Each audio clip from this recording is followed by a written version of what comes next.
A day in my life. Back to school! Tara't samahan niyo po ako para gawin nating mas makabuluhan ang ating araw.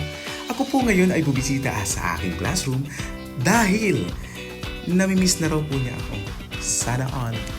Eto na po, umpisa na naman nating linisin ang ating silid-aralan dahil malapit na naman ang pasukan at unti-unti na rin natatapos ang pinakamasasayang araw naming mga guro. So makikita po natin dyan sa aking walis, medyo bungal-bungal na po. Baka naman. Alright, syempre hindi rin natin talaga kaliligtang linisin ang classroom dahil ito ang isa sa mga pinakapaborito kong lugar. Ito ang lugar kung saan ako nagiging tahimik, nagiging kalmado at dito ko na ibubuhos ang emosyon ko.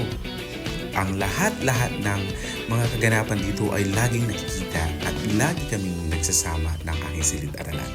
So isa rin po sa role natin bilang isang guro ay ang maging responsable sa pagpapaganda, pagsasaayos at pagpapanatili ng kakayusan ng aking classroom. Hindi madali.